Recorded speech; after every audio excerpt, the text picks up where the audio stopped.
Welcome back to Aarica's kitchen. Explore the foodie in you. இன்னைக்கு ஒரு செம்ம டேஸ்டியான ஒரு கணவாய் அவியல் ரெசிபி தான் பண்ண போறோம். ரொம்ப ஈஸியா ரொம்பவே டேஸ்டியா பண்ணிடலாம். அதுக்கு ஒரு கடாயில 2 டேபிள்ஸ்பூன் அளவுக்கு கடலை எண்ணெய் அல்லது நல்லெண்ணெய் சேர்த்துக்கோங்க. இதுல ஒரு 1/2 டீஸ்பூன் அளவுக்கு கடுகு சேர்த்து கடுகு நல்லா பொரிஞ்சதுக்கு அப்புறமா 1/4 டீஸ்பூன் வெந்தயம் சேர்த்துக்கோங்க. இதுல ஒரு 2 காய்ந்த வத்தல் நல்லா பிச்சு போட்டுக்கோங்க. காரம் வேணும்னா அதிகமா சேர்த்துக்கலாம். இதுல ஒரு கை அளவுக்கு சின்ன வெங்காயம் சேர்த்துட்டு நல்லா வதக்கிட்டு இதுல ஒரு பெரிய தக்காளி நல்ல பழமான தக்காளியை பொடியா நறுக்கி இதையும் சேர்த்துக்கோங்க. இது ஜஸ்ட் ஒரு 1 நிமிஷம் மட்டும் வதக்கிட்டு இதுல ஒரு 500 கிராம் கணவாய் வந்து நல்ல பொடியா கட் பண்ணி நல்லா சுத்தமா கழுவி அதையும் சேர்த்துக்கோங்க. இதை ஒரு ஹை ஃப்ளேம்ல வச்சு நல்லா சூடாகிற வரைக்கும் நல்லா ஹீட் பண்ணிக்கோங்க. இதுல 1 டீஸ்பூன் அளவுக்கு உப்பு சேர்த்து நல்லா கலந்து விட்டுருங்க. இந்த கணவாய் வந்து நல்லா சூடாகி சுருங்கினதுக்கு அப்புறமா இது ஒரு மூடி போட்டு லோ ஃப்ளேம்ல ஒரு 30 நிமிஷம் குக் பண்ணி எடுத்துக்கலாம். இப்போ கிரைண்டர்ல ஒரு கை அளவுக்கு துருவின தேங்காய், 1 டேபிள் ஸ்பூன் அளவுக்கு பெரிய சீரகம், 1 டேபிள் ஸ்பூன் அளவு சின்ன சீரகம், ஒரு 10 பூண்டு பல், 6 சின்ன வெங்காயம், 3 பச்சை மிளகாய், கொஞ்சமா மஞ்சள் தூள் இதெல்லாம் சேர்த்துட்டு ஒரு 200 ml தண்ணி சேர்த்து நல்லா கிரைண்டரில் இது நல்லா நைஸாக அரைச்சி எடுத்துக்கோங்க. இந்த ரெசிபியை நீங்கள் அம்மி அல்லது ஆட்டுக்கல்ல கூட அரைச்சி பண்ணலாம். ரொம்பவே டேஸ்ட்டாக இருக்கும்.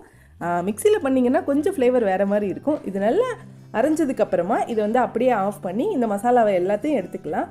இப்போது ஒரு 1/2 hour ஆகிடுச்சு. அதுலேருந்தே ஸ்குவிட்டிலேருந்தே நம்மளுக்கு நிறைய தண்ணி வரும். அதனால் நீங்கள் எக்ஸஸாக தண்ணி சேர்க்கணும்னு அவசியம் இல்லை. ஒரு 1/2 hourல இது சூப்பராக பர்ஃபெக்டாக நல்லா பஞ்சு போல் வெந்திருக்கும். இந்த மாதிரி நம்ம குட்டியாக கட் பண்ணி செய்யும்போது இன்னுமே டேஸ்டியாக இருக்கும். இதில் நம்ம அரைச்சி வச்ச மசாலாவையும் சேர்த்து உங்களுக்கு தேவையான அளவு தண்ணி சேர்த்துக்கோங்க. இது லைட்டாக ஒரு கொதி வந்ததுக்கப்புறமா இதை அப்படியே நல்லா கிளறி விட்டுட்டு இதை ஒரு மூடி போட்டு ஒரு 5 நிமிஷம் லோ ஃப்ளேமில் குக் பண்ணி எடுத்துக்கலாம். 5 நிமிஷம் கழித்து இந்த மசாலா அந்த கணவாய் மீன் எல்லாமே சூப்பராக கம்பைன் ஆகிருக்கும்.